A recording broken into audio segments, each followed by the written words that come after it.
And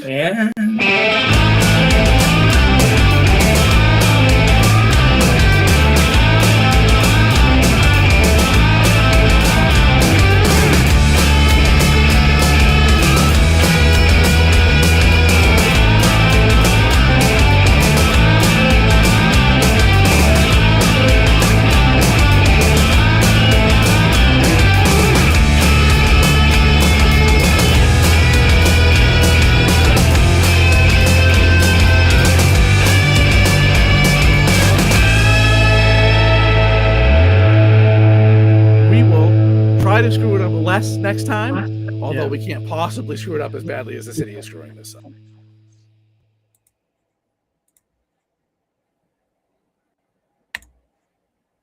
And welcome to This Week in Worcester podcast. I am Tom Marino, editor of This Week in Worcester, and this is Mr. John Edward Keogh. He is, my mouse won't work, president of Hollywood Film Group. He is a value contributor to This Week in Worcester. He is always also executive producer at Manny J Media. How are you, John? I'm pretty good. How are you doing? Kind of botched that video, but you get the point. I saw it. I got it. I understood. I hope everybody else understood. I'm doing fantastic, John. I'm doing fantastic. I mean, has anything happened recently that you'd like to? A few things. Steve Quist proved that he is the scumbag we all think he is. Oh man. But before we get to what an absolutely reprehensible human being he is, I got a little something attached to my door on Wednesday. Oh, really? That's never good. Was it taped on there? It was. Sheriff's department stopped by, and I didn't get to the door before they were gone, but they taped it. Well, I was at my mother's at the time, but they delivered it there, which we'll address that in just 1 second. So I and This Week in Worcester have been the president of the Patrolmen's Union, Mr. Thomas B. Duffy II, filed a lawsuit. Isn't it junior? No. It's a second. Oh, it's a second. Oh, okay. Yeah, my bad. I didn't know. I want to make sure I know what's right or wrong. He is alleging that I have defamed him, and he is seeking damages of $10 million. $10 million? Wait a second. Hold on. Wait a second. Are you telling me you got $10 million? Oh. I'm closer to in debt $10 million than I am to having 10,000. Because you got $10 million, Tom. We got to talk about the rates for. Yeah, you ain't kidding. This weekend, what's rates? What's going on? So I'm not going to say a whole lot about this. You can find the complaint online. I will say that the allegations within are entirely frivolous. Including claiming I defamed this man when I'm citing reporting by the Telegram and Gazette. You wonder why I didn't sue the Telegram and Gazette. Because this is a flap suit, really. Yeah. Like many people often do, file a lawsuit to make your whomever you have has drawn your ire to expend resources. And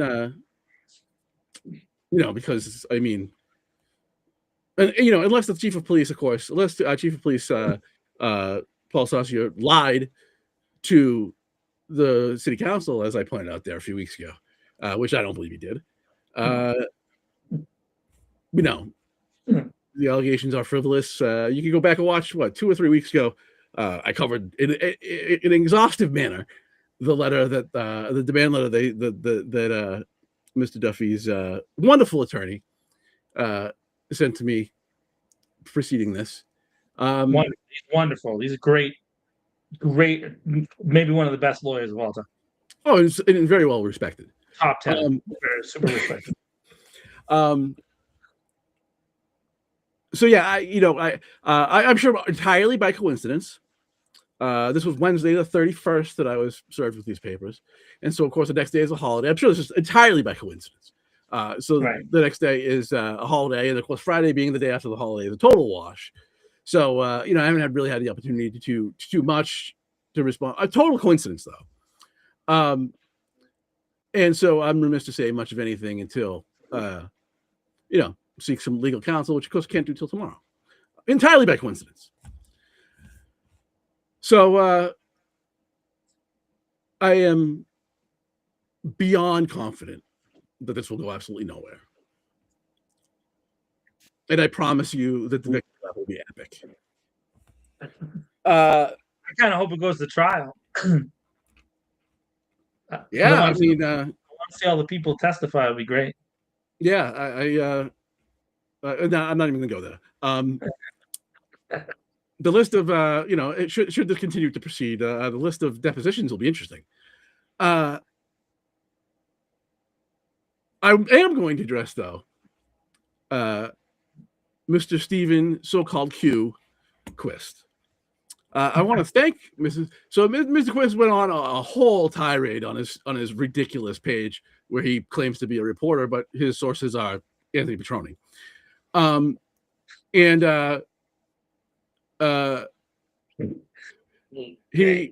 Because the letter was sent to Oxford, he went on a tirade about I don't live in Worcester. It's called the mailing address. You see, my living situation in Worcester isn't entirely spectacular, and I maintain my mailing address elsewhere, my mother's house. So I want to thank Mr. Quist for when he posted the documents that he was sent related to this, that he didn't bother to redact my 70-year-old mother's address. You're a reprehensible piece of garbage, and I hope you get hit by a car. Wow.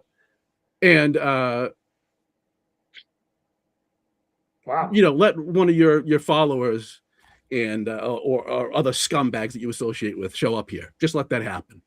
Mm-hmm. Secondly, an interesting document was posted within his post, which I'll show you right now. And I don't know what to think of this. I don't know if this is a picture of somebody at the union, maybe Officer Duffy. I don't know. I don't know if it's a picture. I don't know. It's a picture of a screen, and I'm not sure whose screen that is. And you won't see it unless I find the thing. Too many windows, too little time. Stand by. Well, it looks like it's a, I guess what would be a press release of some sort. I guess it's hard to tell because it's just a picture of a screen.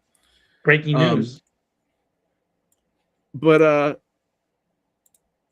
I haven't seen the release anywhere. Doesn't mean it's not been put out. I don't know. But sorry, I wasn't able to screen share this with you. I am looking for another method. And it has a really interesting line in it, though, which could potentially be an indication of what the intent of this here action is. Here we go. This should work a little better. Bum, bum, bum. Dramatic pause. Dramatic pause. We should make a song. So this was again posted to Mr. Quist's sorry excuse for an outlet. It's a Facebook page. I engaged in a deliberate and malicious campaign of falsehoods, which is just not true, including full knowledge of claims were untrue. I'm actually full knowledge that they were true. Be able to hide behind inflammatory headlines, baseless insinuations, or the echo chamber of social media. And here is the key line, John. He will now be required to sit in a courtroom under oath, name his sources. That's I think that might be. And that's right. And that's okay. Entirely unsurprising. But that aside, besides, it doesn't work like that. Maybe that's an indication of what we're really after here. And then, of course, goes on to, highlight his record without any of the blemishes. And then my favorite part, but this is my favorite part, though. The last, or the members he represents to be, first of all, obviously he spent 3 decades serving people of Worcester with honor. Okay. He will not allow his name, his career, or the members he represents to be tarnished for profit. It's like, why do these people continue to refer to themselves as a collective, first of all? I didn't say anything about his members. I said something about him. And secondly, profit. What profit? Profit. What's that? What is a profit? What's that? I hope they're watching tonight because apparently they watch. Oh yeah, and it was very clear in the complaint. I will mention this one line in the complaint that as I've adjusted my my title here for this week. Juvenile ridicule. Yes, we juvenilely ridiculed the letter that was sent to us, and that is somehow evidentiary in some way. Because apparently in the authoritarian dictatorship of Worcester, because the United States border ends at the border of Worcester, apparently, ridicule is unlawful. Apparently, when we get a ridiculous letter from a lawyer, we have to treat it with the utmost respect. Right. I missed that law. I missed that part of the Constitution. Oh, wait, we're not in America. We're in the ridiculous authoritarian dictatorship of Worcester. So it's out there. It's been bandied around a bit that this is happening. So I wanted to address it, but of course I don't want to say too much at the moment because for obvious reasons. So here we are. A friend, I didn't do it. A friend started a GoFundMe for legal fees, which I have no idea what they're going to be. And I'll share that at some point. I'll dig it up and share it. If you can, I'd love you to. Anything that isn't spent on legal fees will go toward our effort. We'll be given to the nonprofit we established, myself and others, to pursue charter reform, which is desperately needed. So the funds will go to good use. If you can't, I get it. Believe me, I get it. So that's all I'm going to say about that. Apparently emboldened by the new makeup of the city council, which he firmly controls, because they're just proxies for him. Many of them. In your opinion? Well, I mean, when you take a position that has no daylight, when you've never in your career as a Worcester City Councilor taken a position that has even a sliver of daylight between the patrolman's union's position, whomever is leading it at the time, and your position, I think they control you. But I think. So that is all for that. And let me just reiterate that Steve Quist is a reprehensible piece of trash. And just like when, naturally, I wouldn't expect Mr. Quist to, show up at my mom's house and do anything. But just as was the intent, the 2 times that Anthony Petroni blasted people's personal home addresses out. One was a minor, and we all know that story. But then he went out on the attack against a local PAC's donor from Holden, because they were even though that the PAC that the chamber has, we started out of the chamber that donated to candidates that he supported, actually raised a higher percentage of their money from out of the city. That didn't dawn on him. And so he blasted out and so I wouldn't expect either one of those people to do anything, but they, why do you do that? Why do you blast somebody's home address out? You hope. So you're a reprehensible, again, you're a disgusting human being, Steve Quist, and please get hit by a car. You horrible, disgusting piece of garbage. That said, so that's all we're going to say about that for now. But there will be updates. There'll be updates. And I promise you, the victory lap will be hysterical. John. This is a screaming goat. That's how I feel about the whole thing. Yeah, I agree. Screaming goat. I don't want to yell. I haven't. I don't like it. I don't. You're my friend. Obviously, they don't know what we have, and they, it's a choice that they made to do this. I think it's foolish. And I think it'll, in the end, I don't see how it's possible at all that they actually believe that they're going to win. They want to force you into some kind of arbitration or apology or something like that. That's their thought process. Like you said, they're trying to bully you. It has nothing to do with anything that is in reality, right? So there's that, and then, we haven't done anything wrong to Steve in any capacity. He's been on the warpath for no reason for some time now, and yeah, go ahead. And I mean, that behavior to me is cowardly. It is what it is, because in person he will never act like that at all. No, at all. And he turns into a very tiny little man, and then goes and hides next to the police as much as he can. And so, I mean, if that's the kind of person you want to be, I mean, I guess that's what it is. It is what it is. And so, and this goes back to my. I've said this a lot. When it comes to like people who have like a record, if you have a record, and the Democratic Party, right? So this is a theory. This is my theory. This isn't Tom's theory. This doesn't belong to This Week in Worcester. This is just my theory. Right. And the theory is, it sounds nice and good. You can say all kinds of wonderful things about reform and how much you care about people and you want them to succeed, until it's right on your doorstep. And then when it's on your doorstep, who you really are is revealed pretty quickly, and you'll show who you are. And we see that happening in Worcester with like the idea of housing for folks that are struggling, or a shelter for women, or safe injection sites, or anything like that. People will be like, yeah, go for it, but what's the phrase? Not in my backyard, right? And so I think that this is very much that kind of thing. It's like, I'm willing to let things go and slide until it like comes near me.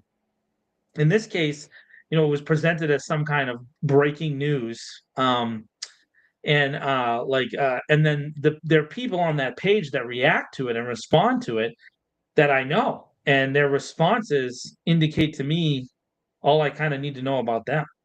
And as far as it's interesting too, because often, like when I'm doing a film project, they'll all ask me for jobs. You know what I mean? They'll want to work somewhere around that area.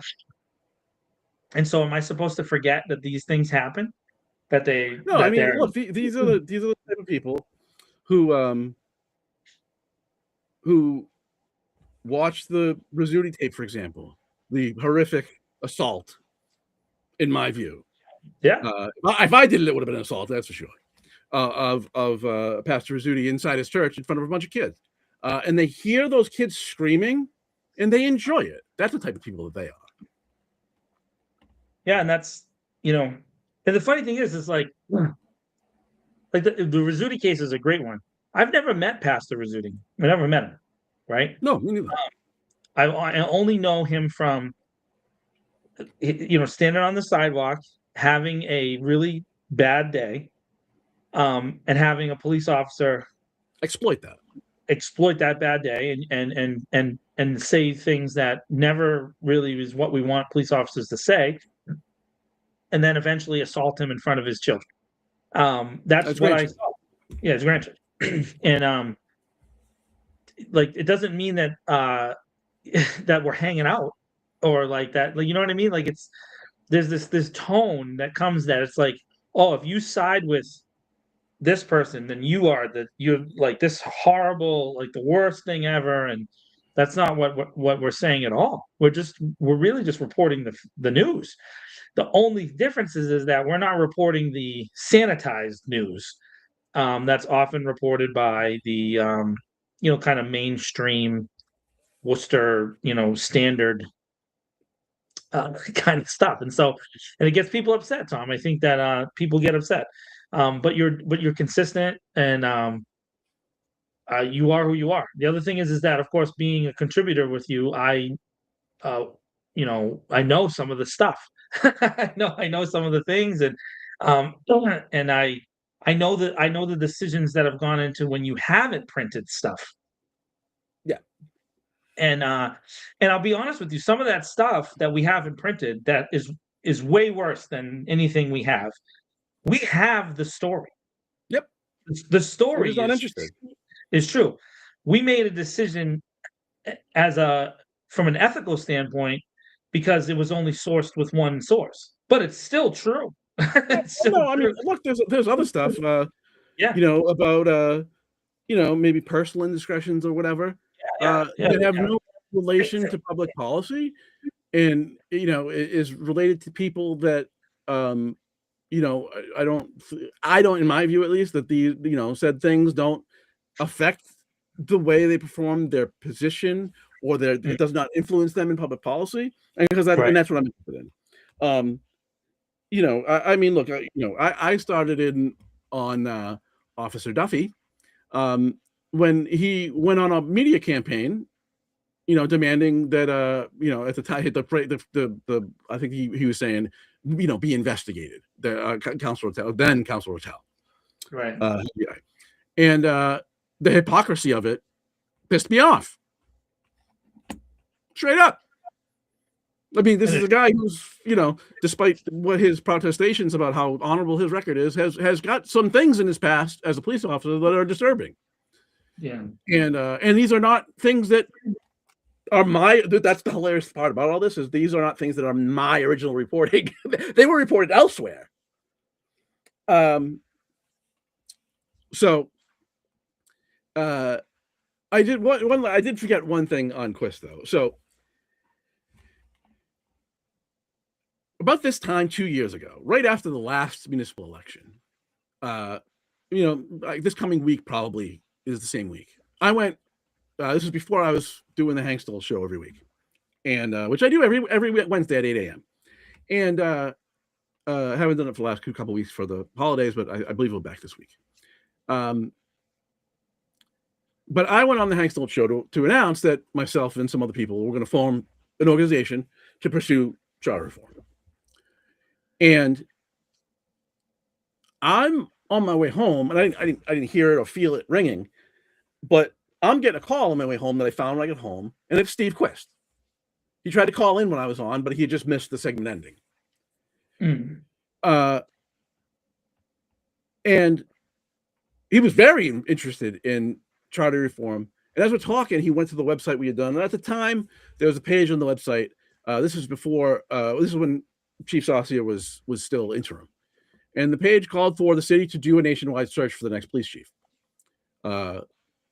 which I think it should do when Chief Saucier leaves. Now, the chief turned me around. I've been supportive of him, but he's not going to be here forever.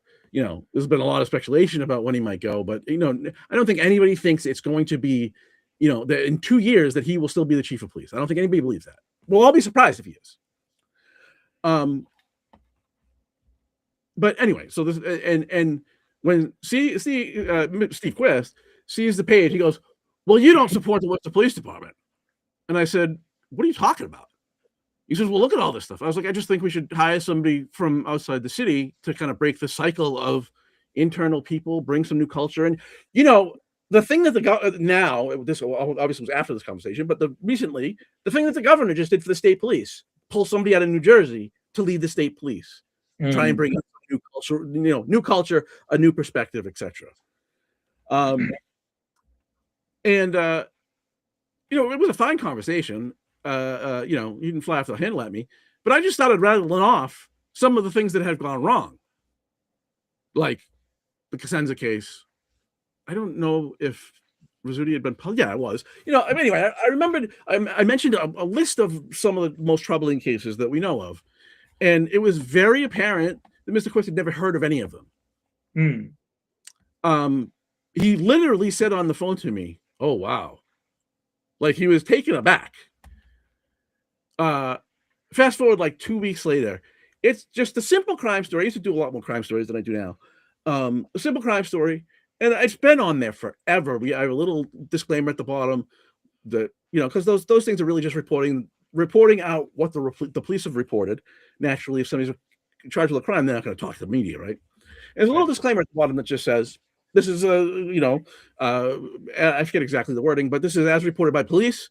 Should the accused will have a chance to contest these claims in court. And I don't know what pissed him off because it was just a straight news story. Maybe I said allegedly too many times or something, and it irritated him. And he's on and he's just on the This Week It Was the Facebook page. Just this guy hates the police department. Like we just talked on the phone a couple weeks ago. He could have just called me, but he wants to go in public and put me on blast. Now, fast forward to his message the other day. Now, remember, called me very interested in charter change. As far as I know, has long supported an elected mayor. As far as I can remember, if that's wrong, my apologies. But that's my recollection. Fast forward to his post the other day after out of towner and all this, and this out of towner wants to change our form of government. Suddenly, 2 years later, Steve has had just he has had a vision of his love for the city manager system, and that Steve from 2 years ago, he has pledged his life to God, the city manager system. The man's a clown, an absolute hypocrite clown. And once again, you're a reprehensible piece of garbage for posting my mom's address, you scumbag. Moving on. Tomorrow, I believe, historically, this is the Monday that we find out the mayor's appointments to chair two committees, including the chairs of the committees. Now, there's been a whole bunch of speculation that K2B may not be after a decade, may not be returning to the Public Safety Committee. And even returning counselor Gary Rosen, even publicly, has said, I want it. I want to be chair of public safety. How do you think it's going to go? I mean, I think Kate Toomey is going to be back as the public safety chair. I don't think there's any question. Yeah, that's the sense I'm getting too. And the mayor supposedly hasn't told anybody, but I don't know that that's true either. I just know that that's what people say. Oh, he hasn't told us yet. I think that that committee will be the same composition that it was the last session, which is Kate Toomey, Mo Bergman, and Louis Ojeda. That's what I think is going to happen with that committee. So look, I like Joe Petty as a human being very much. Good guy. Should he make that decision, he is sending a very clear signal. He doesn't care. Yeah, I think that. I mean, sometimes I think change is good just for the sake of change, and some, we get into the way our system works, I guess, here in Worcester. So it's every 2 years is an election, and if I was in charge, it wouldn't be that way. It would probably be 4 years, and then a much longer period of time where someone with policy, you could watch it. And I base that realistically on the way that they do curriculum changes in schools and then measure it, and that's usually a high school cycle. So it's usually a 4-year cycle, and then now you can measure what it looks like. That's why when we were criticizing the reporting on the violent kindergartners, it's only the second year that this new reporting system has been in place, and so normally school systems will wait 4 years and then they'll measure it over the course of 4 years because it's more accurate data. Now you have 4-year pattern, you can kind of get an idea, and then kids move through the system. And realistically, you can't see like what a mayor does in the city of Worcester, because they're not the true executive, right? So that it's hard to measure what it is. And a lot of the things that Joe has taken credit for and has campaigned on, especially the last 6 years, has been related to the school stuff. And we know from following it, for example, Doherty High being finished last year and then being at the inauguration, and it looks amazing. Let me say this right now. Doherty High looks It's amazing. incredible. It's incredible, and it's great that some of our kids get to go to high school there. South looks amazing, and I hope Burncoat and then they're going to have to go back and redo North. I mean, this is what we're dealing with. It's a cycle of these buildings. But I remember when Joe first ran for mayor and won, him talking about that then. So that was 16 years or 14 years ago, right? So 14 years ago, yeah, was kind of the genesis of this idea. So that's a long period of time, you know what I mean, to see, if that person is effective in their role, right? And his agenda has really been that, focused on that. With the public safety chair and the committee chairs, there's definitely a smaller time frame that you can start to see if that person's being effective in their role, right? And what we've seen in this particular case is that the role has been redefined, because in the past, that role was often the place that the city council would, bring whoever was the chief of police to task. That was the traditional kind of role of that committee. In the last 10 years, as we saw, Kate has never done that a single time. So nope. The role's been redefined, and there's some heavy criticism. It's interesting that they say that they live in a different Worcester than everybody else.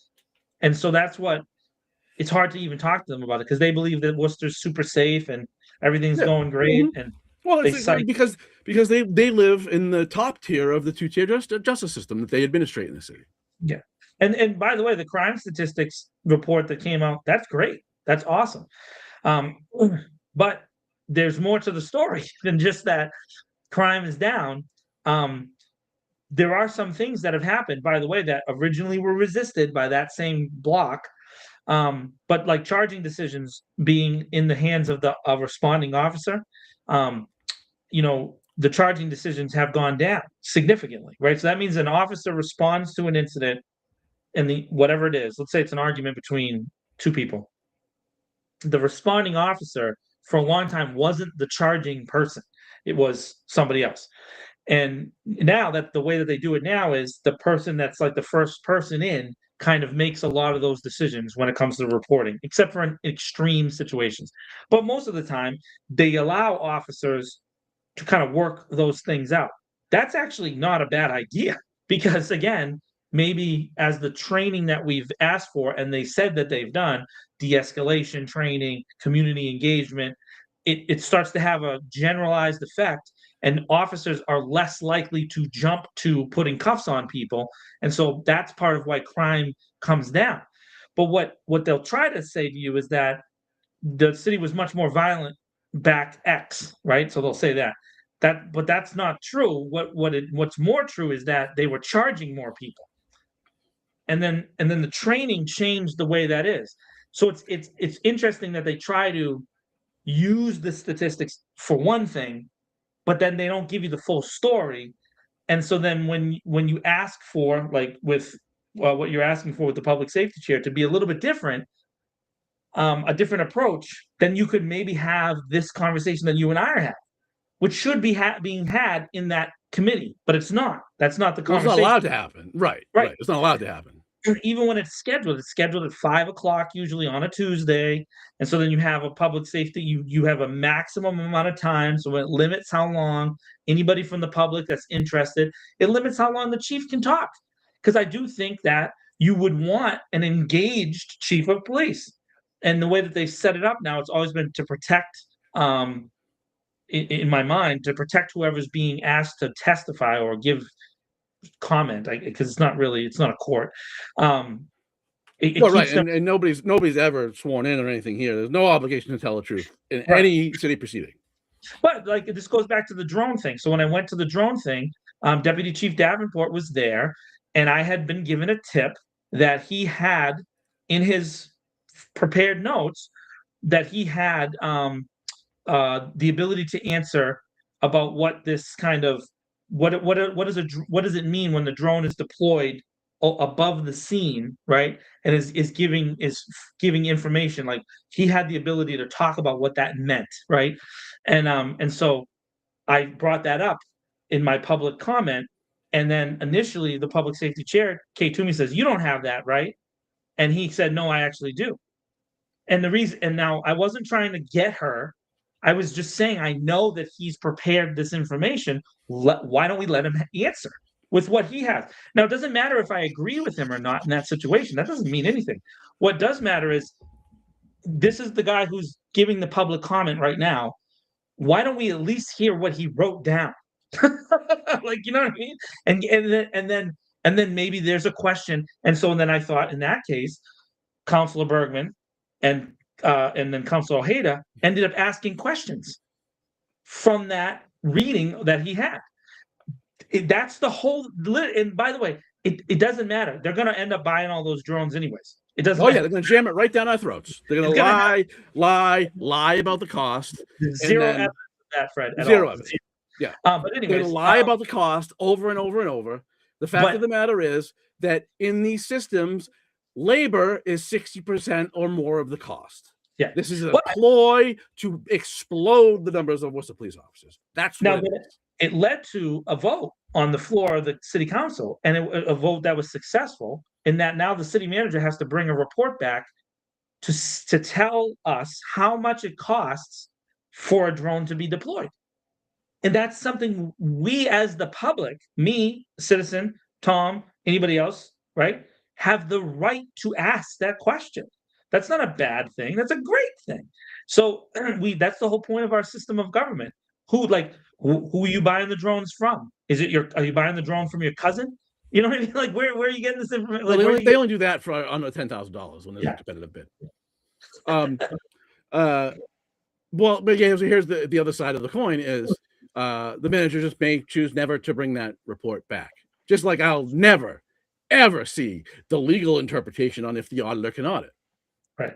And that's what we're dealing with Councilor Toomey, is she is so intent to participate in the cover-up of anything they want to cover up, including that the Bob's records aren't even accurate. Yeah. That's too. You can't even have accurate records that might insult, one single police officer, the president of the union, and he will yell at us, and they're all scared to death. As is many people at the police department, for that matter. But excuse me. She wants as much information out as humanly possible, because she wants no scrutiny.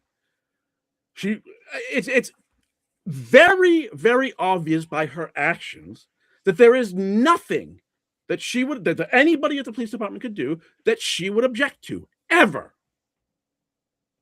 For example, after some people had the audacity to march down Main Street in June 2020, just some of the details are police led these people into a corner where there was nowhere to go and then expected them to go somewhere when they were cornered. There were 2 officers on the ground who were in command. How does that work? A photojournalist was arrested for no reason. It's on video. No reason. And a friend of mine who has contributed to This Week in Worcester in the past, another journalist, checked in with police officers, asked them where he could go, where he would be seen as out of the fray. They wouldn't answer him. He offered, would this location be okay? They said that should be fine. Just don't be in the middle of it. And before he reached that location, where they just said that should be fine, he was being shot with pepper balls. And Kay Toomey loves it. She loves it. She went to the next public safety meeting and praised how wonderful police were that night, arresting a journalist for no reason. So, and these are the same people that still know nothing about the Cosenza case. They are still going on with those officers did nothing wrong. Yeah. Well, and so apparently they believe that the officer who testified that John Doherty, when he says he saw Cosenza, he wasn't 100 yards away. He was much further than that and could not possibly have identified him. I guess that officer's lying, according to Kate Toomey. Well, so that's the thing, is that what ends up happening is they end up criticizing officers, even though they're saying that they're not. And that's the DOJ report being the most obvious example, is that they got up and said the DOJ report was completely wrong, except 11 of the 17 points were actually praises of the police department. And so, and so then basically when they're saying everything is wrong, they're saying those things are wrong too. And right, so I mean, there was an entire set of paragraphs praising Chief Saucier for what the work that he's done, and then but they said that that's wrong, and in their public testimony. Another thing I found fascinating is that the lead author wrote this paragraph that said that when Paul became the interim chief, that they received complete cooperation from the police department. In the public kind of statements from the union officials and different other officers that testified at the December 18th, 2024 meeting that was not a riot, they kept saying that the police had always cooperated. But the lead author of the report said that cooperation began when Chief Saucier became chief. Yep. And up until that point, there was no cooperation. And so when you say that, when you don't read the context of a statement, you end up disagreeing with stuff and you don't even realize what you're disagreeing with. Right. And so the point here, the most important point, I think, and I'm going to be disappointed if Joe keeps the same thing, because I think that public safety is worth a lot. And I think there are several things that are going on, not just police related, that are important for us to review as public.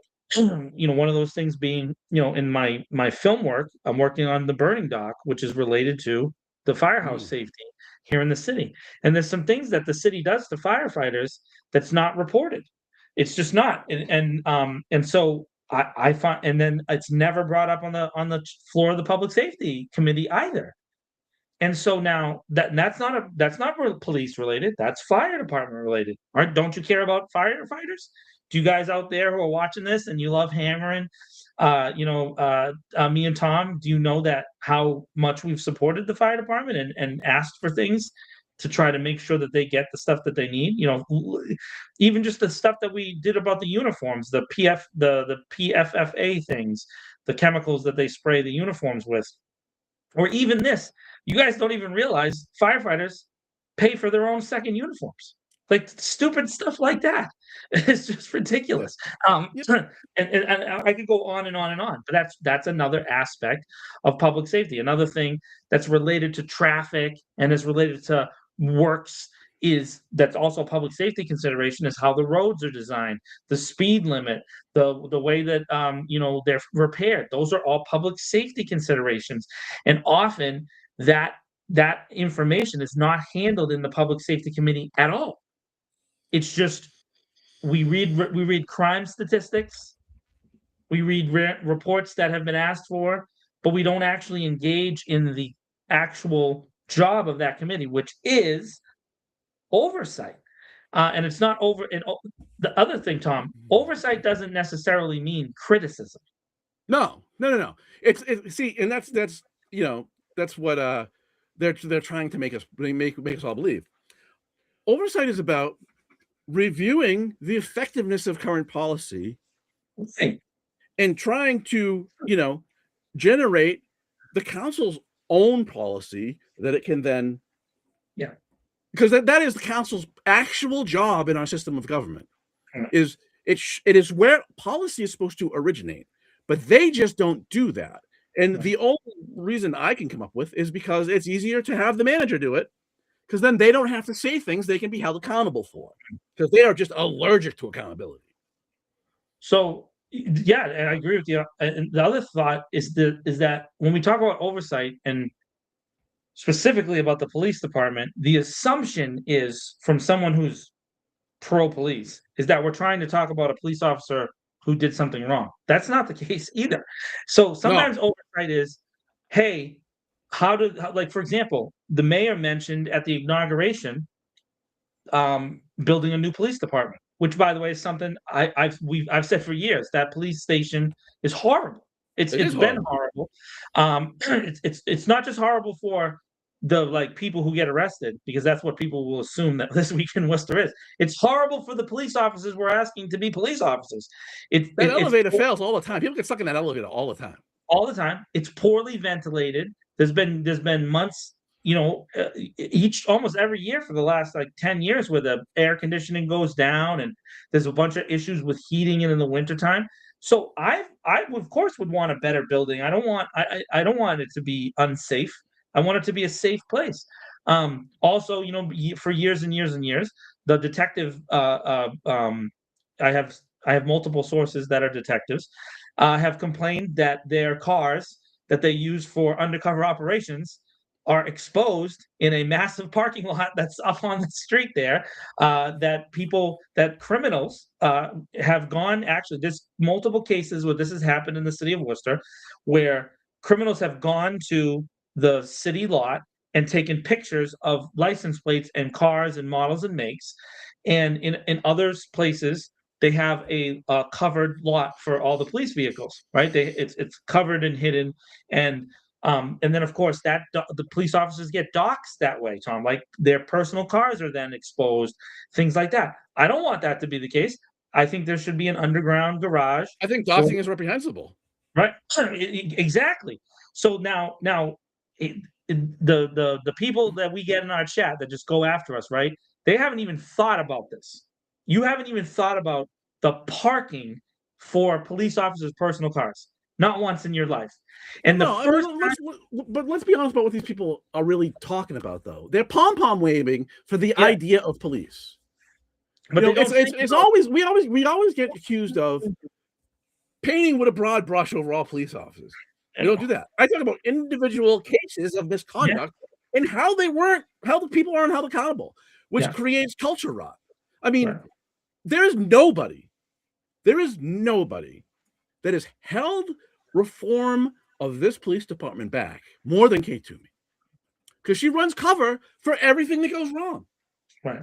And now everything we're talking about right now, like the idea of a covered lot and protecting. By the way, you know what they have to do in that lot? They have to when it snows, they got to wipe off all the cars, right? That's work. Who's doing that work, Tom? Who's the person that's their job, right? Like if it was a covered garage, like it is in many major cities across the United States, that wouldn't be an issue. Wouldn't be something that you would have to think about, right? And it wouldn't be resources. Maybe an officer, maybe a junior grade patrolman is sent out to clean cars or whatever it is that you do with that kind of operation. This has nothing to do with discipline or cases, nothing. This is specifically operational thinking. That is something that I think, oh, that's costing us taxpayer dollars right there. I want to save that, and I also don't want that guy doing that. If you're hired to be the police officer, you're hired to do police stuff. I don't want you cleaning off cars. And I'm not saying that you don't have to clean off your own car, but I don't want you cleaning off a police car before you go out into traffic to chase someone down and do whatever you got to do, or whatever it is, your patrols. The other thing that we've talked about on this show, and I haven't seen it anywhere else, is the idea of precincts and having, because Worcester's a very large landmass city, very large. And the idea of precincts has been talked about for 40 years. Small substations, right? And then one centralized station. I'm for that. I've said that before. I'm 100% for that, because that would allow for more direct community policing, right? Because if you had a small substation where there was like a group of officers were stationed, they would naturally become more a part of the neighborhood. Because when you go to work at a place, what are you going to do? You're going to go get coffee over here. You're going to go to lunch over there. You're going to walk around the neighborhood. You're going to learn it. And of course, when you put a precinct in place, you need to have operational security. So they got to know the neighborhoods, they got to know who lives there, they got to know that kind of stuff makes sense to me. And every community organization in the city has been for that. In fact, we have some of those things happen with a couple different municipal offices, right? Where they've done things, not necessarily with the police, but with other city agencies, and it's smash hit success, Tom. Another thing that's a big success, everybody talks about it all the time, the neighborhood meetings. The neighborhood meetings are a huge success. So these things are also part of oversight. This is oversight. You know who doesn't deal with this? BOPS has nothing to do with this. You know who doesn't deal with this? The Post Commission. The Post Commission has nothing to do with where the officers park their cars. So when they're making the argument that this is the only way we can have oversight, is these two things, is that they do have a substation at Union Station, but those officers are rotating in from Central Station. So it's a substation where people are deployed, but they're rotating. It's what I'm saying is a substation where they are stationed. They go to work there. It's not that hard of a concept to understand. And it creates community policing. It's a great thing. Everybody wants this. Everybody. This is a universal thing that everybody wants. And I'm for it. I'm 100% for it. I'm not against it at all. So again, these are conversations that have to be had, and they're not being had. They've never, not once in 10 years have any of these things, which, by the way, that building is going to be vacated. It is old. It is beat down. It is worn out. There's no doubt about it. It's going to be changed. It's gonna happen. And you know who's gonna pay for it? The taxpayers of the city of Worcester, because they punted on this thing for so long. Just like the fire department. The fire department, they have not. The stations should have been built decades ago. Decades ago.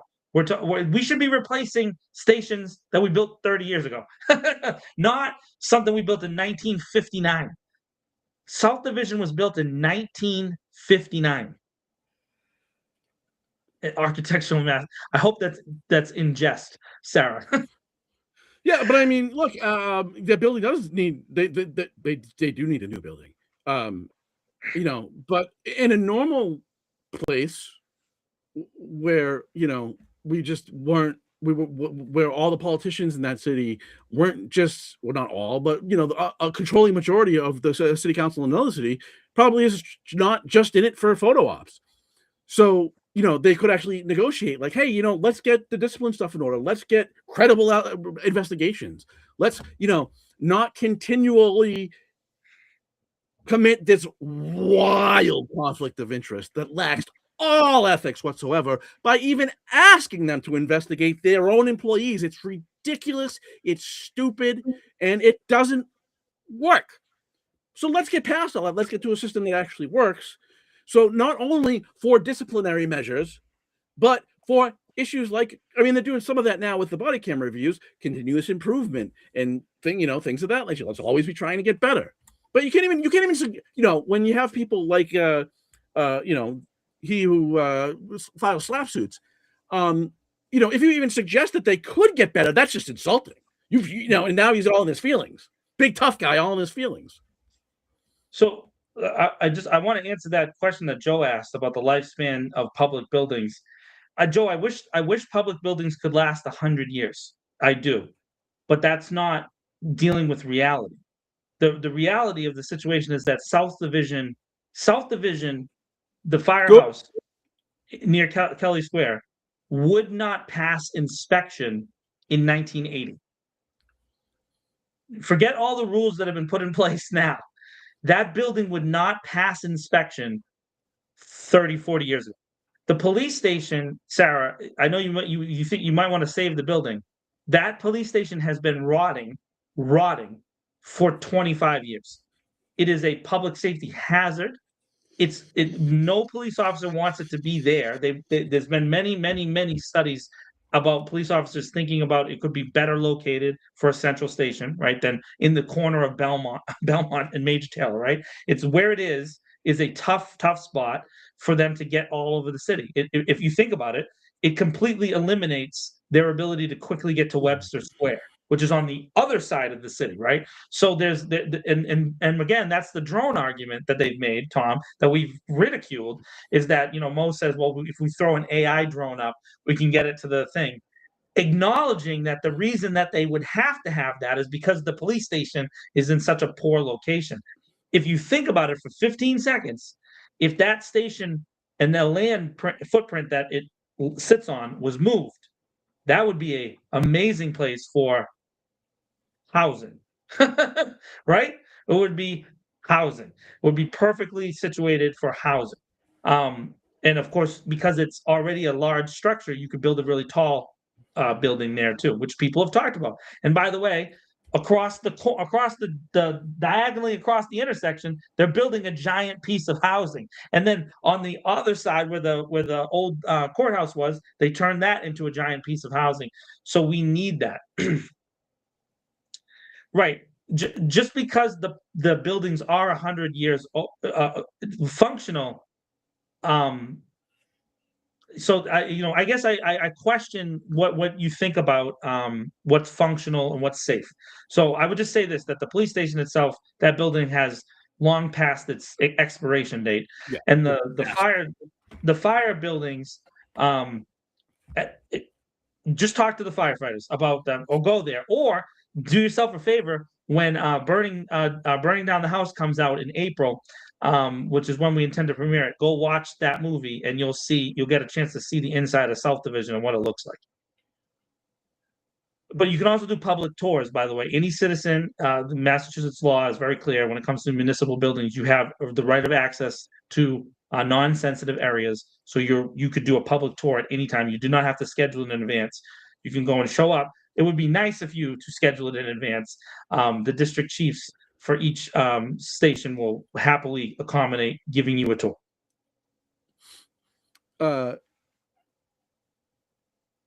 So I mean, what we really have,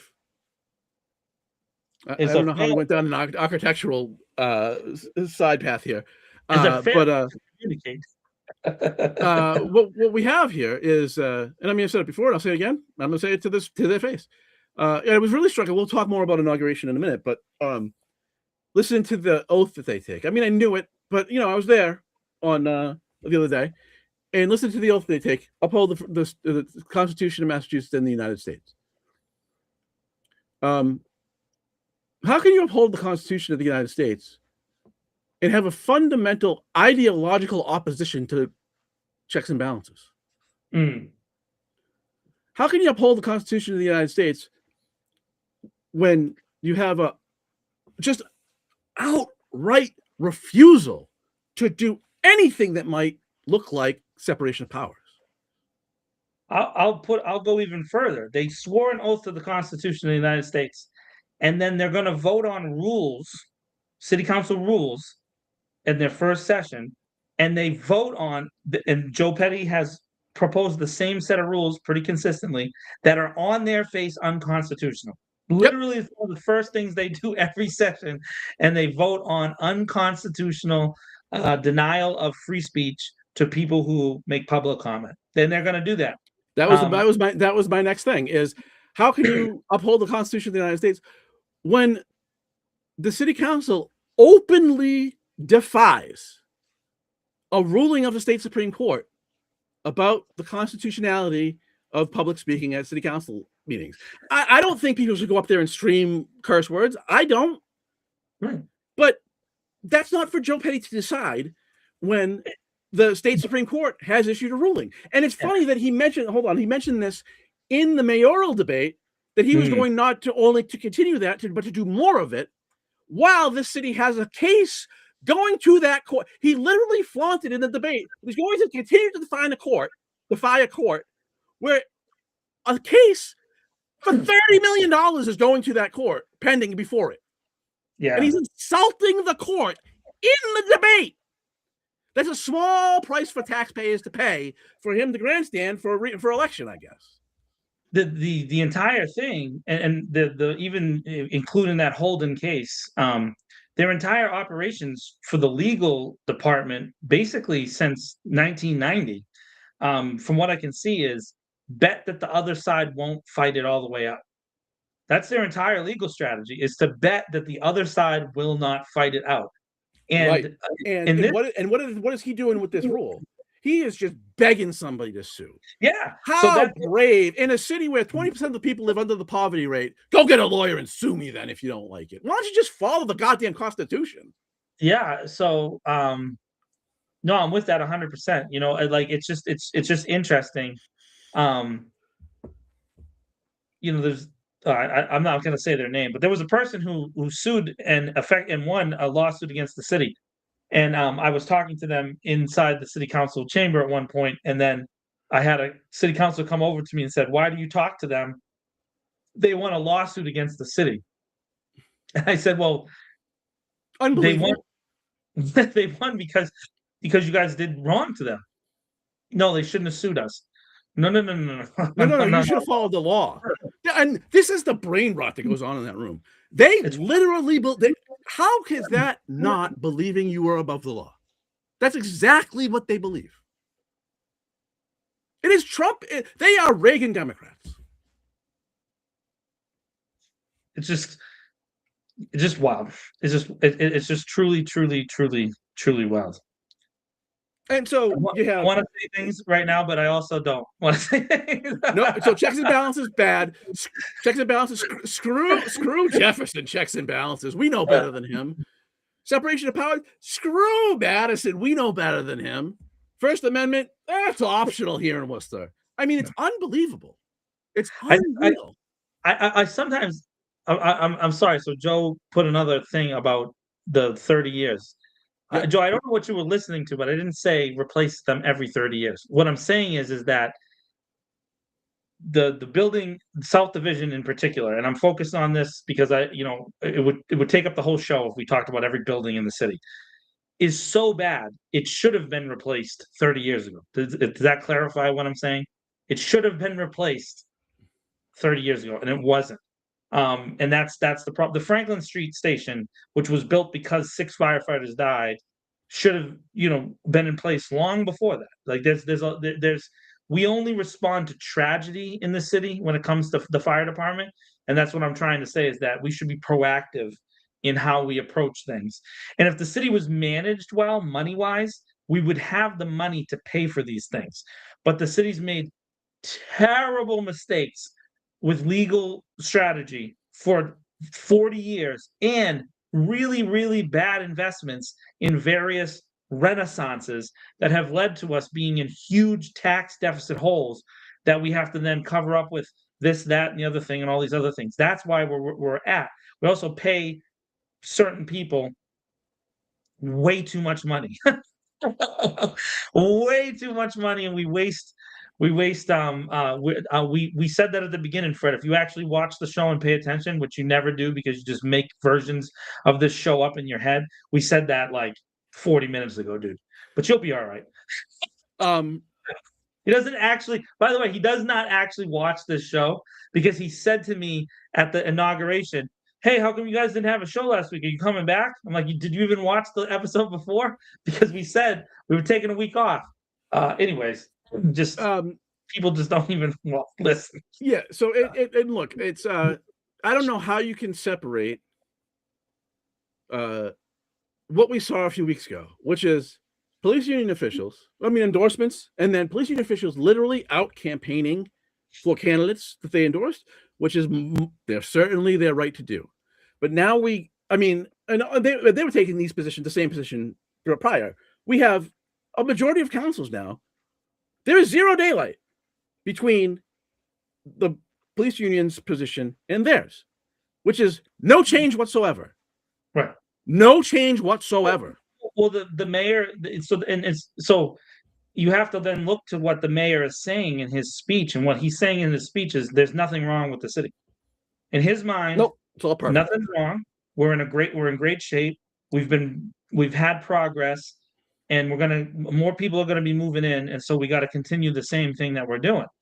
And he acknowledged that the city has issues with housing, and the city has issues with homelessness and other things. He acknowledged those things, but he says the only way for us to get out of that is to continue on the path that we've been on, which is a pro big developer, Mhm. tax breaks for big companies, big business focused approach, which has been the crowning jewel of the Joe Petty, Tons of kind of tons of corporate welfare and calling it capitalism. yeah, it's all for big things. And then he even said he announced some new task force on AI, and how the city manager needs to work with him and come up with a new way for us to go all in on these big companies and get some of that AI development money, which of course that is the first indication, folks, that there's going to be an attempt for them to get one of those big giant um, server centers where they do all the AI processing, which of course that is also a big warning shot. Just like in every place in the country where they built those things, your electricity rates are going up, Yep. um, because that's what happens. Water rates go up, electricity rates go up. They found no place in America to mitigate the rising costs that come from these huge investments in these data centers and these kind of computer farms. Now, I'm not saying don't build them. That's not what I'm saying. I'm saying that there are other things that happen when you say, "Hey, we're gonna build this giant building that takes 90% more energy to energize than a residential house, and we're gonna let them pay the same rate as the residential house. We're just gonna unregulate that." So of course, what's the electric company gonna do? I'm gonna make sure that the big giant um, farm that pays me the most money, that they get priority. And so around the country, folks, rolling blackouts, brownouts, issues with power. We already have that here. We already have that here. So when you hear the mayor talk, you have to listen to not just what he's saying, but what it indicates about the way the city's going to go in the future. Right. So they've already professed their love for AI on the city council floor, even for AI technology that doesn't yet exist. They have professed their love. So I'm not, I've been very public about how I'm against AI in a certain capacity, specifically generative AI, which is to me is theft. If you use AI to create art or to create writing, you're stealing from other artists and writers. That's the way the systems are designed. I don't know what to tell you. I understand the tool based aspect of certain AI systems. I We don't. get This is its own topic, man. no, I don't want to go too far, but what my point is saying is this: is that this should be a conversation that the city council has for sure. Right. But it's not going to have a conversation. It's just going to be task force report. We're going to do it this way. That's Right. not public interaction. And so, you folks that are for that, when there's consequences 15 years from now, not now, and there'll be something they build, and then there'll be consequences for that. You'll be pissed off, but they won't even be here for you to be pissed off at the right person. Right. And I mean, and we're doing that right now with About the stuff ballpark. from years ago, exactly. By the way, I love the ballpark. I'm not complaining. It's awesome that we have a baseball stadium in the middle of Kelly Square. It's wild. It's crazy compared to where it was. I got in an accident there when I was 17 years old. I used to have a Harley Davidson motorcycle, and I came off the highway, and a dude ran the stops. Remember where the stop sign was, but in between the lights. So I had the green. And I was headed towards where Polo Park is now, and a dude jammed it, and his pickup truck hit me, smashed. I ended up flipping and ended up on his tailgate, and my bike like just got completely destroyed. By the way, I never rode a motorcycle again. But so it's wild. I think the Peanut is safer. I still think they made mistakes in the design. Why trucks are sent there doesn't make a lot of sense. Obviously, with the ballpark, they made some mistakes in the design there too. That's legitimate public discourse. That doesn't mean that I'm saying, "Oh, I'm against it." Also, it's affected small businesses. We just had that report just recently. There's been 50, was it 53? I forget what it was. It's 53, I think, small businesses in the same tax district that the city now calls the ballpark tax district have either had to move or close in that time. That's, I think it's 53, maybe it's 43. I don't remember that. It's a significant amount of small businesses. That's a big deal, folks, because how are we dealing with that? How are the businesses dealing? I just drove by Queen's Cups earlier before, you know, and Renee owned Queen's Cups. Queen's Cups was an amazing little bakery right there in the Water Green Street little area. It was awesome. It was great. She couldn't sustain it in that area because of a lot of it because of the area. Cost of rent, cost to own a business, parking sucks. There's a lot of things that the ballpark is involved. And real quick, mea culpa. I know that those issues existed before the ballpark. What we're saying is the issues were not mitigated because there was no real public discourse. It was a decision that was made by a group of elite people by executive fiat, and they just decided this is what we're doing, and you guys can suck it up. And you know what? Dr. Steinberg literally said it. He literally said it on the stage the other day when he was like, when I was talking to Joe on the phone about Pawtucket coming to Worcester, that tells you, right? That tells you, that's how it got done. It was a phone call, folks. He said it right on the stage, and he said it like it was great. I don't know about that, but I mean, the optics of having the city's law, and this is no comment on the Red Sox or its executives or whatever. They get the best deal they could find. That's what they should do. But I mean, the optics of having the city's greatest recipient of corporate welfare host the inauguration is not good, folks. And by the way, they won. Part of the reason that he picked him was because they just won the best. Well, Renee said that, Sarah. So the owner of the business said that. So talk to her, I guess. I don't know what to say. I don't know what to say. And I'm not saying that she failed. I said she was unable to sustain it. Because I want to get to Arthur's question about the ballpark. I believe the city's estimate is it will be upside down, as in from the general fund that was never supposed to be touched for the ballpark. It will have drawn $2 million in taxpayer funds to pay for the ballpark by the end of the year. Since it opened. Right. So $2 million since it opened, Arthur, is the answer to the question. And if you remember, they said last year was supposed to be the tightest year, and yet it lost money again this year.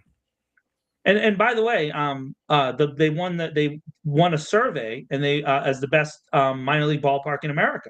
Which, by the way, it's awesome. It's no one's saying it's not. Now it could be. The thing is when you say something is awesome, people assume that you can't also criticize something and say it could be better. But that's the whole thing about life. You could do something great, but you could do it better. They could have made it easier for them to get loadouts in there. So now big time concert acts. By the way, big time concert acts weren't coming here anyways because the casinos give the best deals by far. They have the most money. It's a money-based thing. So believe me, if you could offer $10 million to some touring act to come here, they'll figure it out. They'll figure it out. It's money. It's not necessarily the Doors, but the Doors do become a complicated thing for maybe a middle act. You know what I mean? That's not the biggest band in the world, and it becomes an issue to how you load it in, and union stuff, and there's all kinds of things that go into that stuff. That again, they were in a rush to build the ballpark, and it might have not been thought all the way out. So now we're dealing with the consequences of that because of the lack of public discourse that takes place in an open society, which we do not have in the city of Worcester. No. and their commitment to transparency, they really doubled down on that. The new solicitor is absolutely intent on charging every dime she can charge under the law, which has never happened before. I've been asking for records from this city for a long time. Never happened until this solicitor absolutely cleaned out the department. Everybody's gone. Yeah.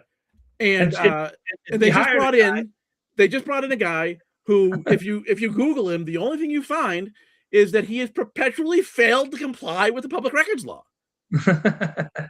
and he's great. He loves to charge people for it. It's great. Loves to overcharge. Now access to the records that are, by all intents and purposes, yours.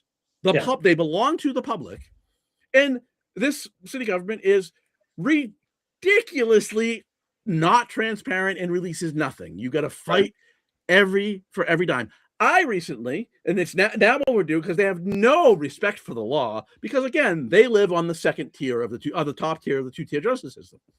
Two tier. I asked for records, a box report, and I was told that will be $48. It's 116 pages, 2 minutes per page. You get 2 hours free, and that's $25 an hour. They've never done this before. I know somebody who has the report, so I called them. I could have got it from them, but I like that there's a record that I got the record from the city, right? And I said, how long is that report? 12 pages. So now we're more than 15 business days removed, which is the stat. They interpret it as they only have to respond every 15 business days. So if there's a adjustment or a question, they can just wait another 15 business days. God forbid you have to adjust some things. You're 60 days out before they even pretend to start it, and then they're late anyway. But I asked, so I know this document is 12 pages. What are the other 104 pages or whatever it was?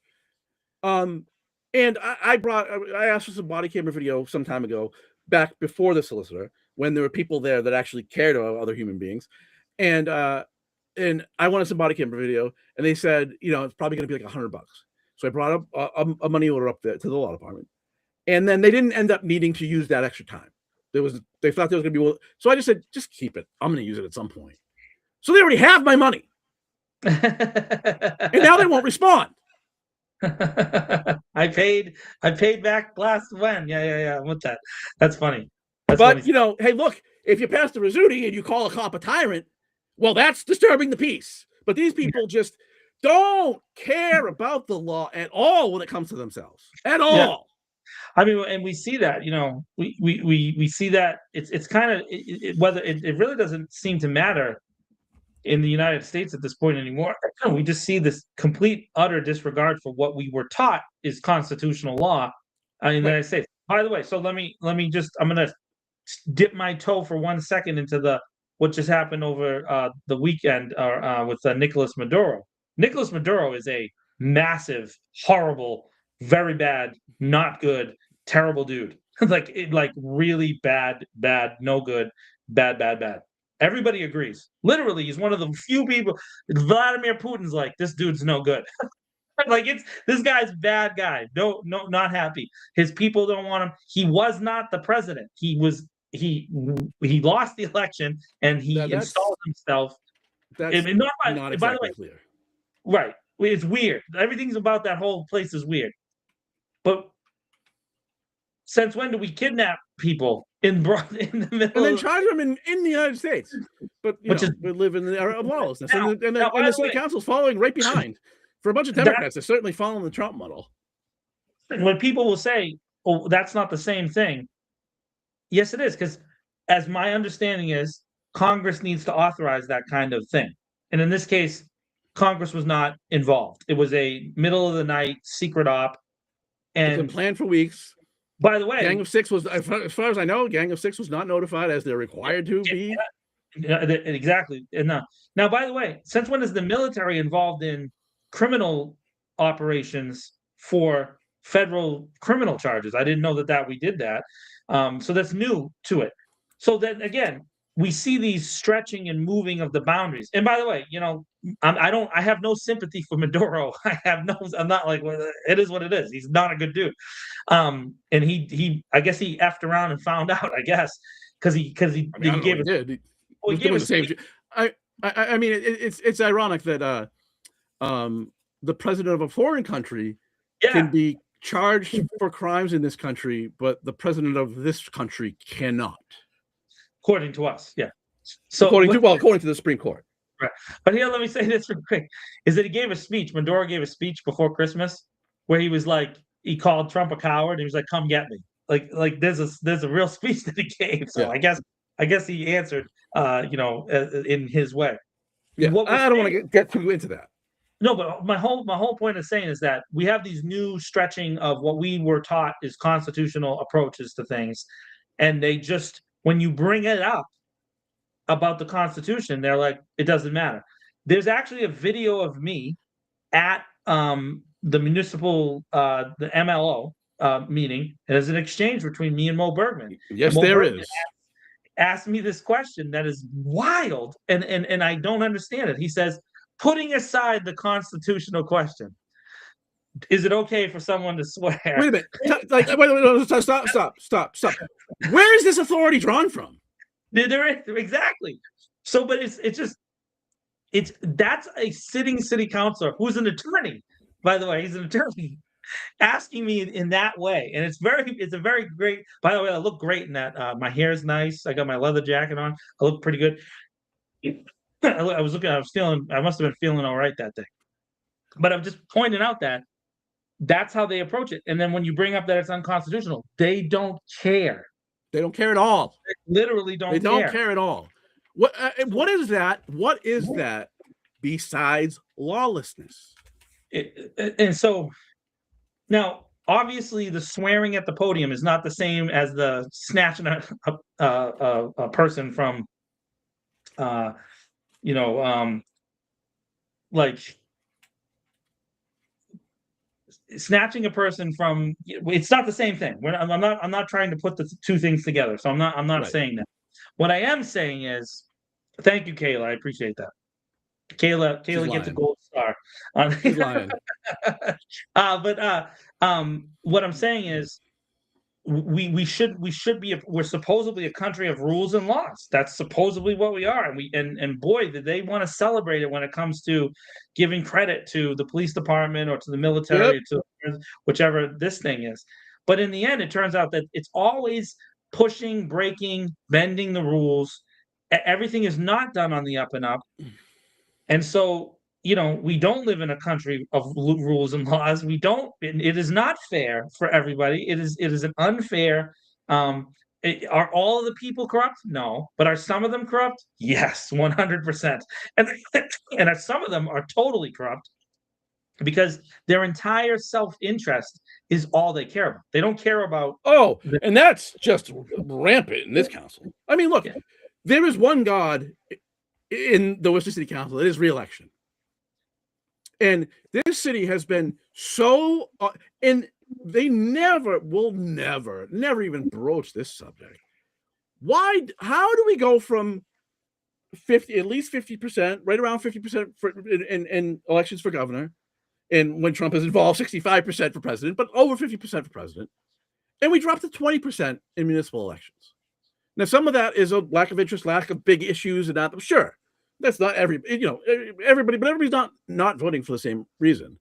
And one of the reasons is that this city has been so unresponsive to resident issues that matter to residents. If they make 4 or 5 times less than, if they make less than 4 or 5 times the poverty rate. If you make less than $60K in this city, nobody cares about you at all, unless you're the victim of a crime and they can get a quote in the paper or get a photo op out of it.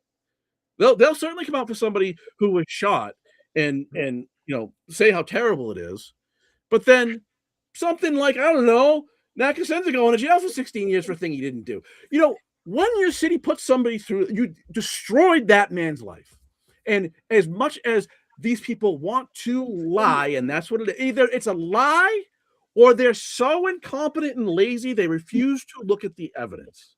Apparently, now retired federal Judge Hillman was part of the Biden conspiracy against the police department, because he wrote very clearly in the Biden conspiracy. Yeah, because that's what it was. It was a Biden conspiracy against Worcester, Massachusetts, a place no one cares about that doesn't live here. Nobody. The only thing the city is outside of its borders is a punchline. But Judge Hillman writes very clearly, it's a 12-page document, and it's not that they're too lazy or too stupid to read it. It's much more nefarious than that. It's that they don't read it, and then they can go out and say, well, I've never seen any evidence of any impropriety at the police department. Well, of course you haven't. You won't look at the evidence because you don't care, because it won't happen to you. It won't happen to people people that matter in your top tier of the justice system, people that make it money that they might donate to you. It won't happen to them. Right. And you don't care. at all. No. They're totally self-absorbed. So they've run so many people out of the system for municipal elections, and people, obviously there's drop off otherwise, but they've run people out of the system so much that they're left with a police union that controls a huge portion of the vote between friends, family, and then authoritarian minded people who will just they don't care who gets stepped on, right? And so all they do is parrot what they're told. They're owned commodities by a special interest group. And unions are wonderful. Government certainly isn't going to help anybody in working class America get anywhere. So unions are probably the only path that anybody in the working class is going to find any aspect to any sort of prosperity. Where unions are great, but they are special interest groups. And when you have served as the chair of Public Safety Committee, for example, for 10 years, and you have never had an even molecule of difference between the perspective of the police union, maybe you're just a lobbyist who's not being. Maybe just get a check and register as a lobbyist, because that's all you are. Well, she does get a check from the sheriff's department, so. So that's interesting. I always find that I find that right there. That's been I've asked her this before. She knows how I feel about it. I find that to be a conflict of interest immediately. She's an employee of a current law enforcement agency, and she can't possibly objectively ever deal with any oversight in that committee. And by the way, the sheriff's department has multiple buildings and operations right here in the city of Worcester. And so how can she ever how can you do that ethically? You can't over. But Joe Petty knows what the results will be. Yeah. Well, that nothing will be done, and it's very obvious that that's what he wants. And by the way, I have so held putting anything on him because I like the guy, and that's on me. That's my bad. But as I think we both expected, I think most people expect, she will be named chair of that subcommittee, and nothing will happen in it. Nothing. Well, let me come at it just a little bit slightly different angle. He said this at his speech. He said, "The people of Worcester elected me. The people of Worcester elected me," and I know that people have argued with me about this point. The people of Worcester did not. A majority of a very small percentage of the city of Worcester voted for him. It was not the majority of the people. The vast majority of the people of Worcester did not participate in the election, right? And I'm not talking, and I know people responded to me and Tom talking about like someone who's like a baby, someone who can't vote, right? So people who can't vote, take that chunk out and just focus on the ones who can. Of the ones who can, 1 in 5 did. 1 in 5. That's not good, folks. That's not good. That's not a majority of. And he during the beginning of all the ICE drama, what did he say? Well, we're going to take care of everybody here. Well, are you? I can tell you for a fact, Matt Cosenza doesn't feel very taken care of. Right. I can tell you for a fact, the Rizzutis don't feel very taken care of. Right, because the legal position, again, that they've put in, it all comes down to that thought process, which is, we think we can win if we just wait them out. We have the, they have the, they've been waterboarding the Rizzutis for 5 years. Yeah. And by the way, because if it does go to court, like, again, they're going to lose. And it's just wait them out. Hopefully they'll go away. Hopefully, or they'll take the lowest possible denomination, whatever the smallest offer is that they can use to get out of the thing, and they can feel good about themselves. They'll do that. They'll never make a statement, right? No. When they paid Cosenza, they didn't come out and say, "Hey, we're sorry for this happening." No. They did even better. When I asked for the contract for the settlement, the PR person that we love so much there was like, a couple emails back and forth. In every email, I think it was 2, I think it was 3, if I remember correctly. This was a while ago, so pardon me if I'm wrong. But the last line of each of the emails on this subject, we accept no responsibility. The agreement stipulates that we do not accept any responsibility. Well, isn't that a profile in courage? I mean, that's the thing too, is that, you know, profile in courage. It's a great. It's just a really interesting thing. When was the last time that you remember anybody getting up and truly taking responsibility, and not Eric Batista taking responsibility for the press release thing with the DOJ, where he got up and said, you know, he didn't say sorry for the press release, folks. Yeah. He said, sorry that I launched a propaganda campaign against the people of the city, is what he should have said. He just said it was my call. Yep, all he did to was lie. say that he did it. That was it. That's not responsibility. That's not falling on your sword. Falling on your sword is when you say you're sorry. Those words, I am sorry. When you say you're sorry. And this is the thing that nobody in city council will even, they'll walk away from you if you start the conversation, is 100%. That Carrie Hazelhurst, still employed by the Worcester Police Department, in the criminal trial, said that the whole case comes down to, there's a piece of evidence at the crime scene with DNA on it that does not match anybody that lived there or anybody that was there, was at that location, and does not match Nakasenza. The victim, the survivor of that crime, said that when she woke up, there's a man in her room with something over their head and no pants on. There's pants at the scene. There's a pair of shorts at the scene with DNA that does not match Kasenza.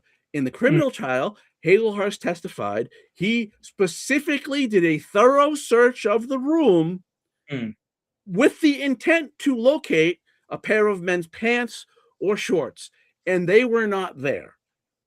That's how they defeated this, what is otherwise case closed, go home, exculpatory evidence. This DNA, it ain't yours. Clearly you didn't do it. That's how they defeated this. Hazelhurst's testimony was so important to this case that it was the highlight of the closing argument from the prosecution, the office of the very corrupt scumbag John Conte, pedophile protecting scumbag, and never saw a rapey priest he didn't love, and God, I'm so glad. I really hope that he knows, that we all know what he is before he dies. 95 years old. You're a scumbag. Anyway,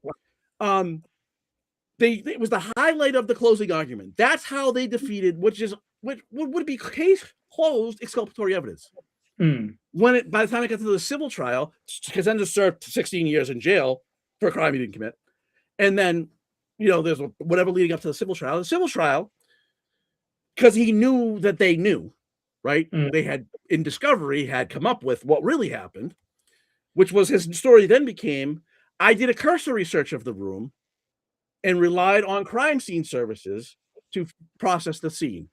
Then they put somebody from crime scene services on the stand, and that person went, we do blood and pictures. We don't do that. That's up to the detective. So he has no idea if they were there. And that man can arrest your children today. Yeah, so this is the, again. This is how much Kate Toomey and Joe Petty do not care what happened. They don't care what happens to you. They care about union support for re-election, and they will coddle these people until the end of time. They don't care what they do to you. And by the way, so we have some of those union people who watch the show. They do, and they obviously, because we see when your attorney sends us a letter and says things about the show in the letter. But anyways, let me point some things out real quick to you. Those politicians, as soon as an alternative group with the same amount of voting power came along, they would drop you like a hot potato. Not only is that true, but they pretend like they care about the people in the police. They don't care about anybody. They don't care about the police. They don't care about the fire department. Again, Joe Petty did not mention the fire department in his speech. Because they didn't campaign for him. You want a new building? Campaign for him. You'll get one. If that's not corruption in the open. Guys, one time. Not once. He didn't mention the chief. He specifically pointed out the police chief and the police union and the police officials. Oh man, he was on. He mentioned them a bunch of times. But the fire department, you guys got no love from the current 8-term mayor now of the city of Worcester. And he is now ready. He and Mo Bergman and Council Toomey and the others that were endorsed, Tony Economou, who is a very nice guy, but for the love of God, the DOJ report is just words on paper because there's no names in it. It's illegal, stupid. Maybe if you cared about the people of the city, you'd know that. You'd done a second of research and you'd know that. Oh, I'm with it. But they're now ready to pay back their debt, to maintain the status quo that got us to the DOJ report. There will be And you know what? They went out and paid hundreds of thousands of dollars to a company, EMSI, I believe, that produced an amazing report. I read every word of it. It was 100 and some pages about the fire department. Where is that critical analysis of the police department? Well, the union told them no, and they listened to their masters.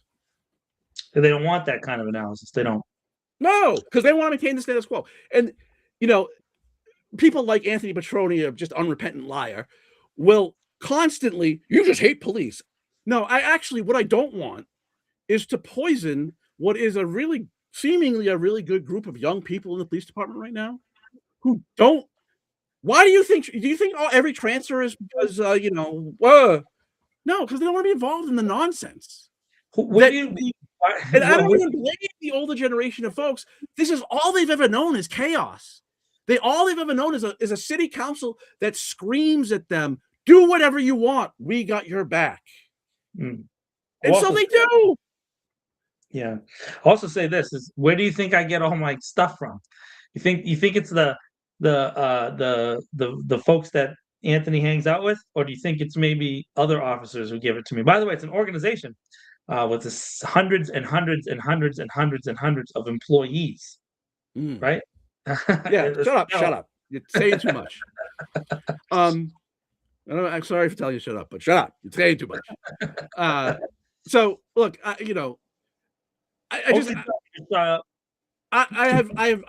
literally one-on-one with some of these people. I'm not going to say who because those are private conversations, but one-on-one with some of these people, just beg them. If you don't want civilian review, propose an alternative. They won't do that because their owners haven't given them permission to.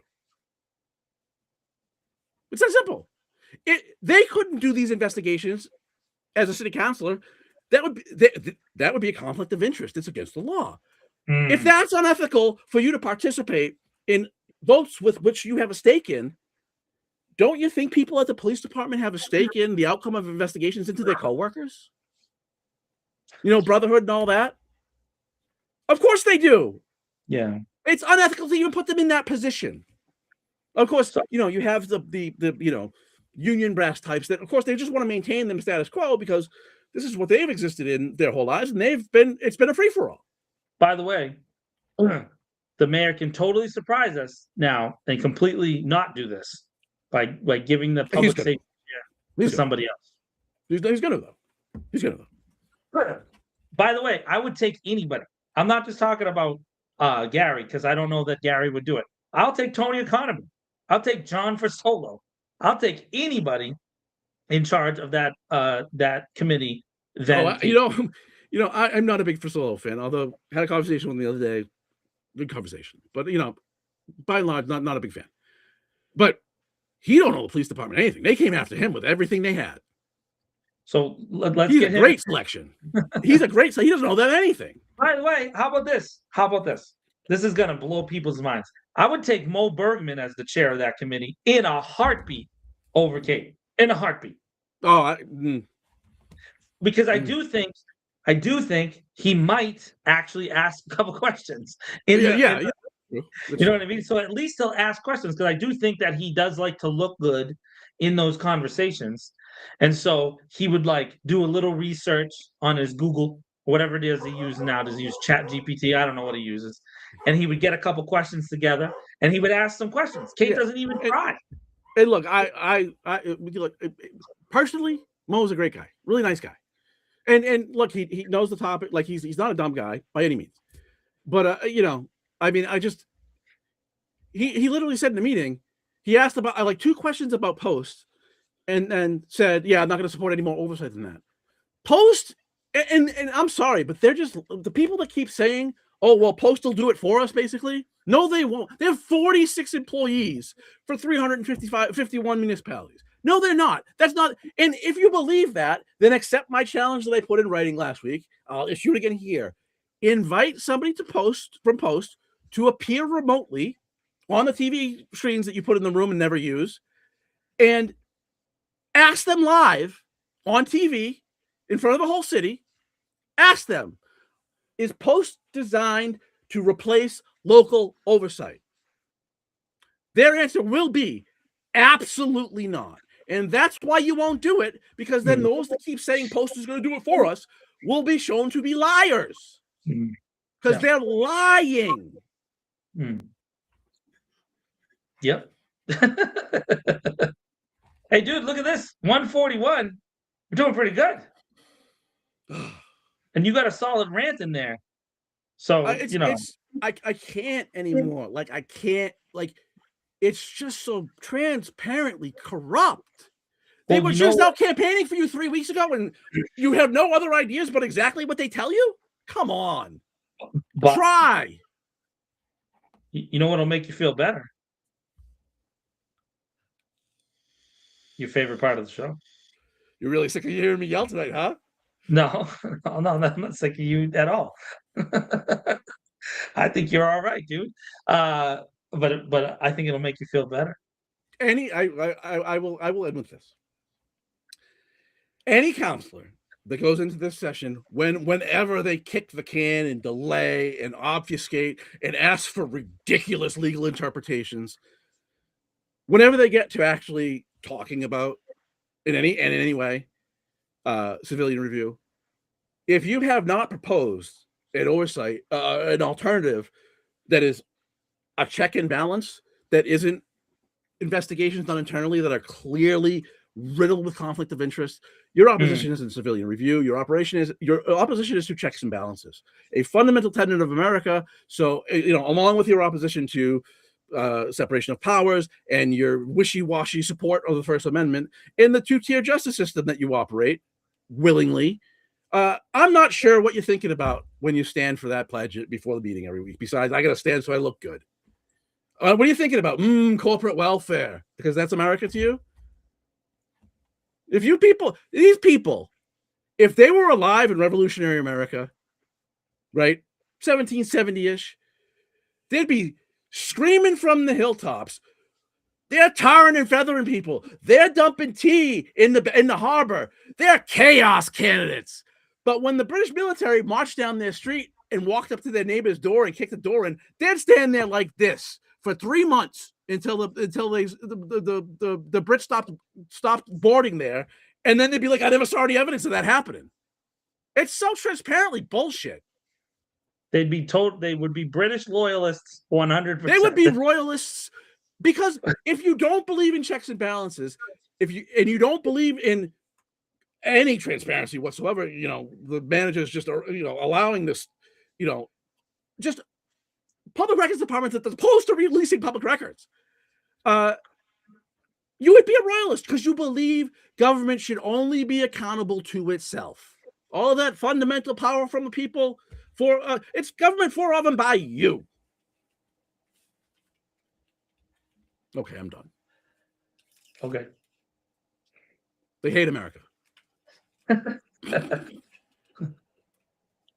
don't know. I more I think about it, I don't know if America, the version that we were taught, ever really existed. At least it didn't for everyone. It certainly doesn't in Worcester. Yeah. I don't know that I don't know that there was ever a time that the whole country benefited from the concepts that we were taught. But I mean, even in reality, I mean, the Inspector General system at the federal level, that includes the State Department, the Department of Defense. There's all different people, of course, that act as Inspector General, but every department, the CIA, the intelligence services, the FBI, all have Inspector Generals. And historically, they're actually kind of vicious. They go after stuff, but that can't work in Worcester. Yeah, no, I mean, because this unit didn't authorize their own commodities to have that thought.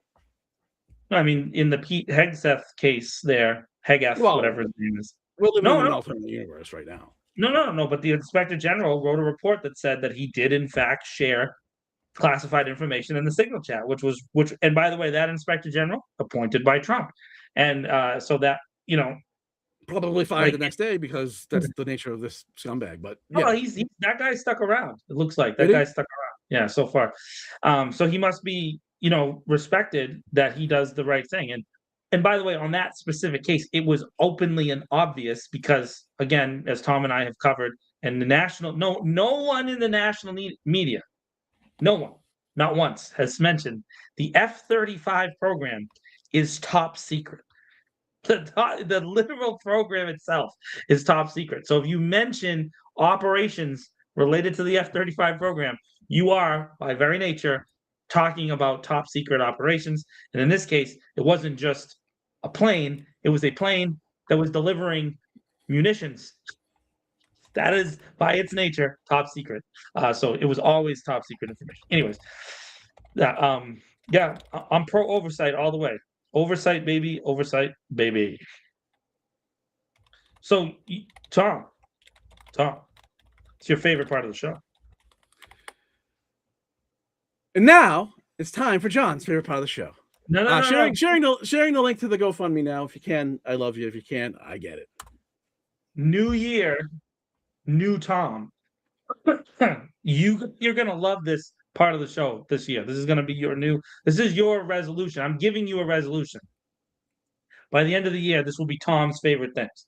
By the end of the year. Okay, so at what happens on January? Well, it doesn't happen on January 1st, but normally most legislation is written to start on the first business day of the new year, right? Normally, but many of them, symbolically speaking, are issued on the first.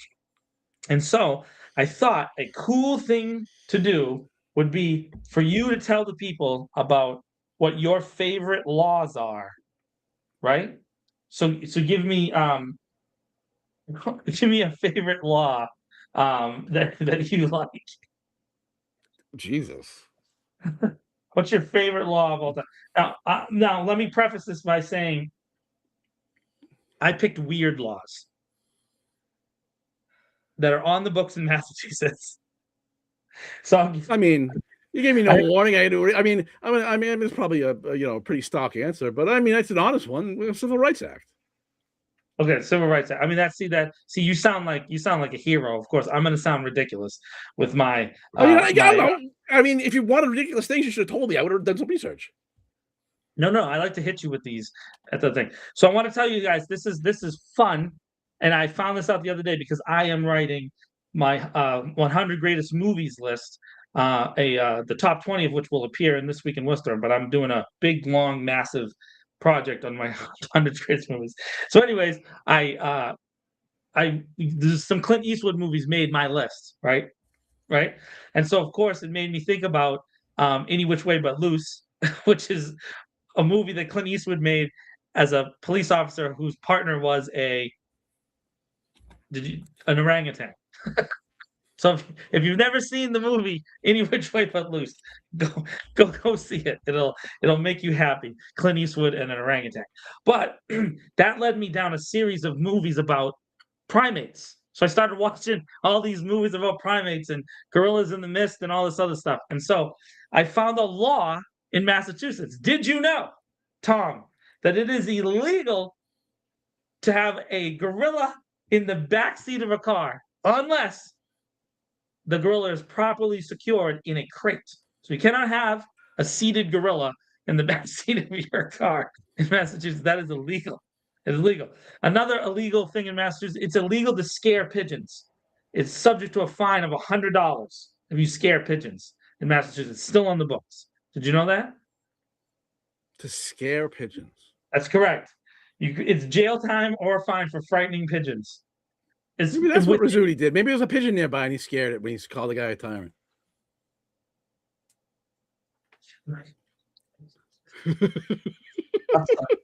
I wrote all these down and they're so stupid, but it's against the law to put tomatoes in clam chowder.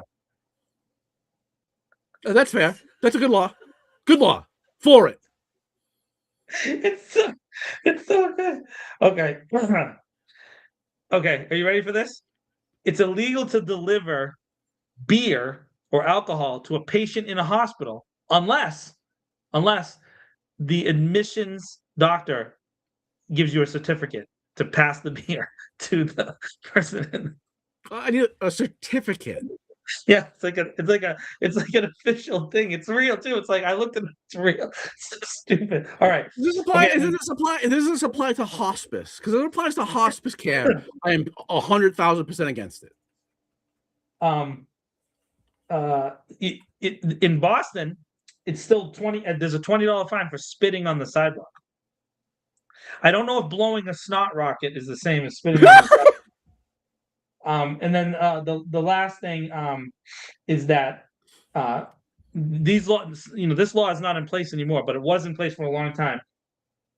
If you had a goatee, you had to pay a special fee for a goatee. Until the 1970s. To who? I don't know. It just said that back until the late 1970s, there was a special fee to wear a goatee. So there you go. There's my favorite funny laws. You need to research this more. I need to know who was responsible for collecting this fee. Yes, I understand. I understand. So a bunch of new laws did go into place. The tax rates. You gotta. He may get a letter. I mean, you mentioned a thing that's entirely factual that actually happened, so that must be defamation. I'm just saying. But so, what I would say is this: is that a really important law, and I'm going to bring this up more than once. But they changed the way tax rates in the whole country are set, and they changed the personal exemption for the lowest tax rate. It went from $12,000 to $16,500, and they decoupled the child credit from the personal tax thing, which means for like a single mom now, if you make like $30,000, you won't pay any taxes at all. You get everything back, which is really good. It's an interesting thing. Obviously, there's new rules on tips and all kinds of different stuff. So make sure you pay attention this year because the IRS's staff was dramatically cut also during the Doge process. So under President Biden, they had hired a bunch more IRS agents, which was probably not a smart move. And then Trump fired all of those people, but he also fired a bunch more. So the IRS is very, very small organization compared to what it was just a few months ago. So expect delays in filing unless you do it through an accountant. But so just pay attention to those things. And then they changed the postmark rule. So the postmark rule is no longer the day you put it into the thing unless you have it manually stamped. It's the day that they run it through the machine. That is a really important thing because if you drop it off on a Friday, they're not running that through the machine till Monday. Just understand that. So if you have something that's dated that you need to send, so check into those rules, and I'll try to bring them up again as we get closer. But for small businesses, and then for people who, people who do 1099s and that kind of stuff, it's really, really important stuff. So that's it. That's all I got. All right. Thank you, everybody, for joining us, who joined in, asked questions, made comments. Appreciate you all very much. If we missed anything, very, very, very apologetic. I don't think we did, though. I think we got everything. We'll do this again next Sunday. If you can contribute to the GoFundMe, that's great.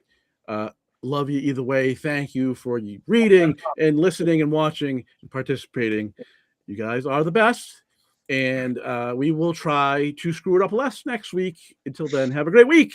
Deuces.